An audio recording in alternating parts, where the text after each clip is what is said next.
What everyone, it is Mr. Mystery here with a video today talking about the most recent events of the Smash community, North America versus Japan, and the skill gap between the two. Now, uh, I have my own opinion about this whole Japan versus North America, but first, before I get into that, I want to get into this one tweet here from Goblin listing some of the reasons why North America is not as good as Japan. So let's dive straight into it here. First off, USA ego. That is very true. I believe that we, people of the US, and a little bit of Mexico too, have kind of a bit of an ego when it comes to getting games and such. Like, getting games with someone should be pretty straightforward. And I think Japan does that very well, considering they literally grind with anyone that wants to play. Like, they're not selective like we are here. We are very selective on who we want to play. Um, Outside of tournament, like, and when tournament day comes and we lose, we get mad, we get upset, we cry, we rage. You know, with Japan people, that's less likely to happen. They have more confidence in themselves and don't care much about loss like we do. Because when we lose, we don't really necessarily learn and get good at a particular playstyle slash matchup slash person. People in Japan, however, they have insane adaptation skills. And they are more open to grinding with people of all skill levels than we do here. And I think that's a huge, huge thing that separates us from the two. Like, take somebody like me, for example, that has a 60-ish% win rate, and I mainly have done Wi-Fi tournaments, right? Do you know how hard it would be to get matchup experience from Sonics or Spargo or Leo or Meister or somebody else around here? I'm going to do a test. I'm going to do a test here, a little experiment, and see. So I'm going to be DMing a couple of Smash Pros, and I'm going to be asking them for some games, and let's see if they will respond. But I'll I'll let you all know about the results in a later video. That's not what we're about to do today. We're about to continue on this list here that Goblin wrote for us here about why the U.S. is struggling and North America is generally struggling against Japan. Next one here is player population density. This one's very true because I feel like the player population there's a lot more competitive players in Japan than I believe in North America. And it makes sense. They have a lot more events there. And that also brings up a later point that he makes about the surplus of events. But I feel like it co-aligns here with the player population density. I feel like there's a lot more competitive Smash players in Japan than in North America. In North America, we have a lot more laid-back, casual players that don't really care too much. And I think that's great. I think that's great that people in North America don't really care about this game as much. But people in Japan, however, they care way more about this game than I think here we do. And it makes sense as to why they're doing better. Um, there's actually a great big reason why that is, and I'll cover that when I go on to explain my opinion about why I think we struggle versus Japan. So let's continue on though. Next point is the character pool, and this is a great point here to bring up. Japan has arguably some of the best reps of most characters out there. Like, if you go to shoe stats and you look up the top 100 players of a certain character for last month, which was April, Japan just dominates 99% of the time. Usually at least top five, one of those five spots. Like, I can attest with DDD, for example, because I was just bored and I wanted to see how I did. Little ego check there, but um, well, Japan DDD's first two or three spots, and then the fourth best DDD is from the United States. If you're interested, by the way, that's a Fox. If y'all are wondering who that fourth best DDD is. Anyways, enough plugging about my own main. Let's get back to talking about skill level here in Japan. Yeah, they have some of the best reps there than we do here. there's a lot more competitive players for these smaller characters than we have here. Most people here pick up high tiers or sorties or heavies. You don't really get as many oddball characters in North America as you do in Japan. And I think that kind of goes along with matchup experience too. Like, it kind of shows how some high level players don't know some specific matchups more. They just grind against all types of matchups. Like, it would be very hard for me to find, I'd say, a high level Sheik player in my state than I'd say finding, I don't know, a Steve main, for example. We have like 50 Steve mains here in my state, so realistically, it's hard to find specific matchups. And when it comes time to fight Japan, we struggle for that reason. We don't know how to play the matchups. So, next one here is ease of transportation. And I feel like this is very true because Japan, if you don't live in a region with easy accessible transportation, like let's say California, New York, um, states that have like a railway or somewhere to get to places, like it can be absolutely hard to get around. And the cost to go there too to transport is awful sometimes. So in Japan, they have them everywhere. Like everywhere you go, like there's an event like 10, 15, 20 minutes away.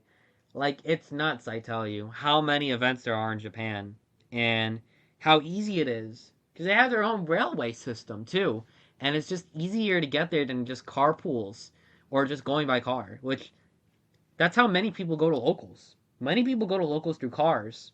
You know, if you're upstate New York, for example, if you're anywhere in the middle of the United States, you need to use a car. You don't really have other forms of transportations.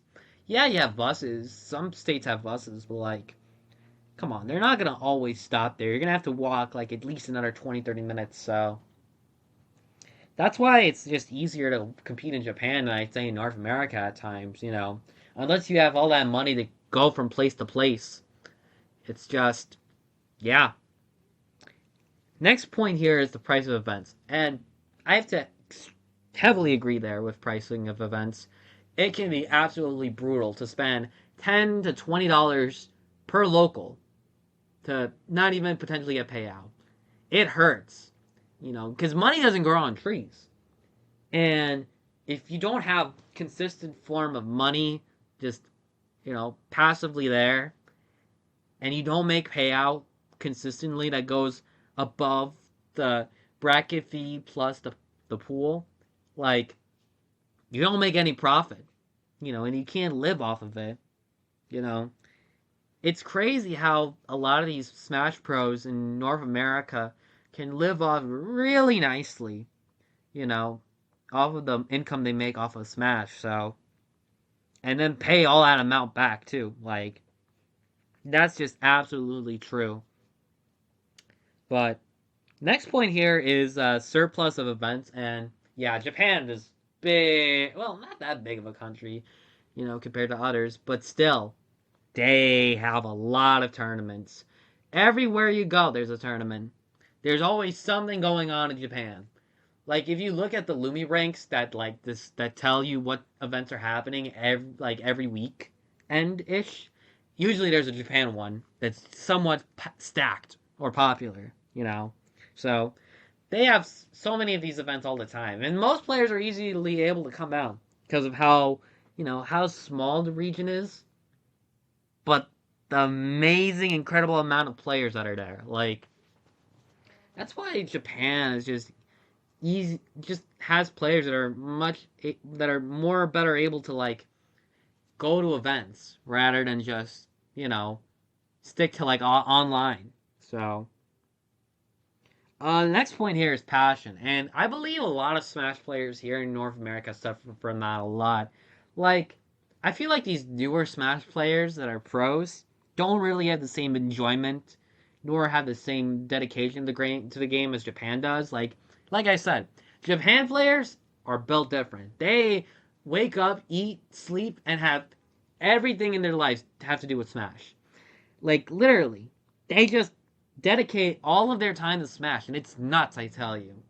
It's absolutely ridiculous. You know, like here, we don't really think about Smash nor play Smash as much as they do. Like, we don't even think about Smash as much as they do. Like, here, we think about more things that are more important in our lives, like work, school, you know, getting food. Like, Smash players in Japan, though, nope. They are all about that Smash grind, no matter what. You know, they are dedicated to it. They don't want to take breaks. They want to just keep grinding. Like, take one of the most well-known Smash pros currently in North America right now, Sonics. When he streams other games too. He doesn't just stream Ultimate. Like, you can tell that he doesn't care that much about the game sometimes as somebody from Japan. Like, to get that much dedication is like, you know, prioritizing that over everything in your life. And I think that's something North America doesn't have. It's that passion like that drive. So, next one here is work ethic. And same thing with passion. You know, Japan players have more time and put more effort into it than we do. We think about other things more. So, that's pretty straightforward. Then the next one here is excuses versus productivity. Yeah, like I said, we like to make excuses up. We like to make excuses over not grinding or, you know, not learning something, you know. Like, we'd suffer from a loss and, you know, somebody can come up to us and give us advice like, oh man, you know, you want to beat this player, you know. I thought we were going to beat them. And then, you know, we end up losing to them and we're like, you know, we make excuses like, oh, I wasn't ready. Oh, I was just having a bad day. Oh, I was just doing this and that. Yet not taking the optimal steps to practice. Like, literally, it's just better to admit that we did not care or we just played worse than it is to make up excuses that, like, you're having a bad day. Oh, I'm just playing lazy. I'm not caring about the set. Like, it's just better to admit that he outplayed you or that person outplayed you than just pretty much just making up excuses and jawning, as they say. There's also another point here by Goblin saying, attention to useless stats and drama. Yeah, there's a lot of stats now. There's a lot of statisticians out here for Ultimate. Way more than there were before. Like, literally. There's like so many people just analyzing and recording data for this type of stuff. And really just, my goodness gracious, there's so many points of data to like record and all this type of ranking shit, which is annoying for, you know, a lot of reasons. Like, whatever happened to just not giving a shit about where you rank as a player and just playing the game, you know? Like, whatever happened to that idea of just sometimes you win, sometimes you lose. It's all about rankings, about being number one, number 2, number 3, number 4, top 5, top 10, top 50, top 100. There is never, you know, this sort of just like enjoying where you are in the game. Like, yeah, you dropped a couple placings, but that's okay. You know, there's always next season.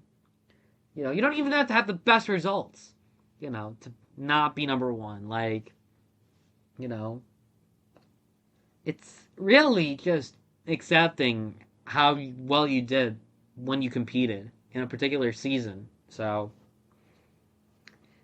and the drama, like I said, kind of falling under that same boat here. Next point here is stubborn play styles. And I mean, yeah. I mean, not everyone's going to play Fundy based. Some people got cheese. Steve got cheese. You know, DD got cheese. Characters got cheese, you know. So, and yeah, they're annoying, but they work. You know, we're still gonna, you know, we still gotta learn the play style. We can't just be like, okay, well, I give up. Lack of respect, too, is another big one here. Um, that's very true, honestly. I feel like we don't respect each other as much as Japan does. Like when we win or when we fucking beat someone, like usually we're like fucking, like, literally when we pop off, it feels like a whole "screw you, you don't play as good as me, you suck" type idea sometimes, and just like, "Oh, let's go, I won,"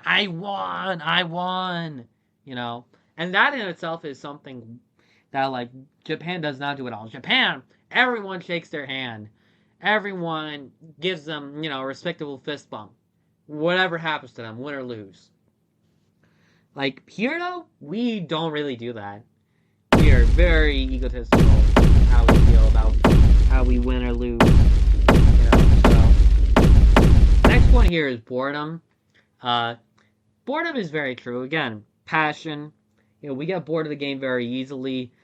People in Japan have more interest in the game. They have more enjoyment in the game.